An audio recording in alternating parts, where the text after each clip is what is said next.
Halo, perkenalkan nama saya Edo Junata Prangin dari kelas 11 MIPA 1, SMA Swasta Budi Murni 2 Medan. Di sini saya akan mempresentasikan tentang sejarah musik barat. Simak video berikut.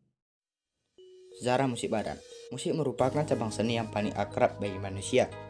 Bahkan musik sudah dikenal sejak zaman purba, yang menurut peninggalan arkeologis sudah ada sejak zaman Sumeria atau 5000 sebelum Masehi. Musik barat adalah cabang seni yang menggunakan medium suara atau nada untuk mengungkapkan ekspresi jiwa manusia yang berasal dari budaya Eropa dan Amerika. Sejarah perkembangan musik barat terbagi atas 6 bagian, yaitu 1. Zaman kuno, 2. Zaman Renaissance, 3. Zaman barok, 4. Zaman klasik, 5. Zaman romantik, dan 6. Zaman impresionisme.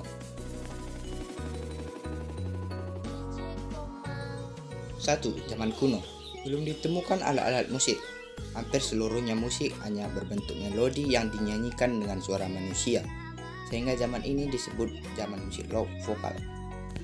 Gereja menolak alat musik dalam peribadatan karena dianggap mengganggu suasana beribadat.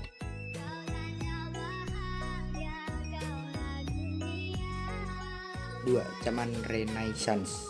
Karya musik pada zaman Renaissance banyak dipengaruhi oleh bentuk ruangan gereja yang besar dan kedap suara, sehingga faktor-faktor kejernihan, kelembutan, dan keseimbangan suara merupakan ciri khusus. Ciri-ciri musik zaman Renaissance. A. Permainan musik iringan banyak diperuntukkan bagi penari dan vokalis perorangan. B. Ketukan bertekanan berat. C. Menggunakan langkah-langkah pendek yang digunakan oleh musik Gregorian. D. Teksturnya berbentuk polifonik dengan susunan 4 suara atau lebih. E. Karya musiknya banyak diciptakan dalam bentuk dan pola, antara lain motet, misa, madrigal, passion, fantasi, dan toccata. 3. Zaman barok. Zaman barok dimulai setelah abad ke-16 dan sering disebut sebagai awal gaya modern. Bentuk baru yang menyangkut instrumentasi, metode maupun sumber ide gerakan mulai mengalami revolusi, meskipun bentuk dan gaya zaman Renaissance masih banyak tampak di sini. Pada abad ke-18, gaya barok murni dapat terwujud dengan sempurna. Bentuk opera mulai disuguhkan untuk khalayak ramai, sedangkan khusus untuk konser masih terbatas untuk kalangan bangsawan. Bentuk-bentuk homofonik mulai muncul di mana-mana. Tangga nada mayor dan minor yang dikembangkan sejak zaman Renaissance mulai dengan sengaja disatukan penggunanya, terutama di dalam penggarapan musik instrumental. Ciri-ciri karya zaman barok. A. Peranan musik instrumental pada zaman ini berkembang dengan pesat. B. Musik vokal relatif dan kontra menggunakan ritme bebas. C. Melodi banyak menggunakan teknik repetisi serta teknik modifikasi dari motif asli. D. Awal zaman barok masih banyak kita jumpai bentuk homofoni, tetapi memasuki dekade berikutnya sudah penuh dengan sonoritas dan kontrapung. E. Bentuk-bentuk passion, fantasta, dan toccata masih dilanjutkan zaman barok. Namun bentuk-bentuk opera, oratorio, cantata, sonata, concerto grosso, dan overture sudah mulai menjadi mode. 4. Zaman klasik.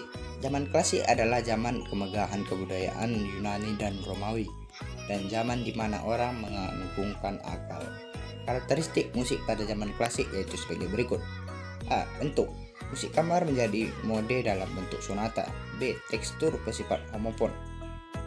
C. Melodi. Gaya melodi bersifat kompak dan memiliki kesamaan tema.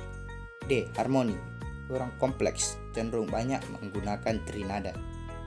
E. Improvisasi. Mulai hilang semua tanda nada fresh, dinamik, ornamentasi, dan akar.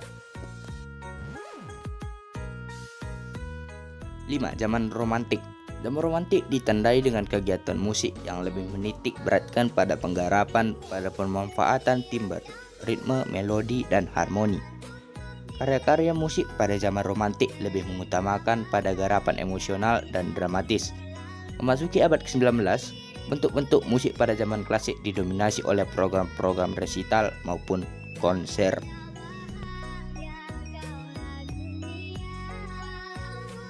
Ciri-ciri karya zaman romantik.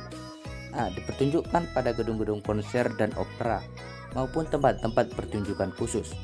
B. Denyutan-denyutan ritmik, perubahan mantra, sinkronisasi dalam berbagai pola mulai menjadi mode. C. Tekstur zaman romantik sebagian besar berbentuk homofonik yang sudah dikembangkan dengan pemakaian akor-akor disonan, ornamentasi, dan teknik kontrapung bebas. D. Zaman ini kaya harmonis serta lagu klimaks. 6. Zaman impresionisme. Karya-karya musik pada zaman impresionisme ditandai oleh penggunaan akor-akor disonan yang waktu itu dianggap menyimpang dari kaidah yang telah mapan di masyarakat. Paduan nada yang kurang disenangi masyarakat justru menjadi mode khususnya untuk menutup suatu kadens.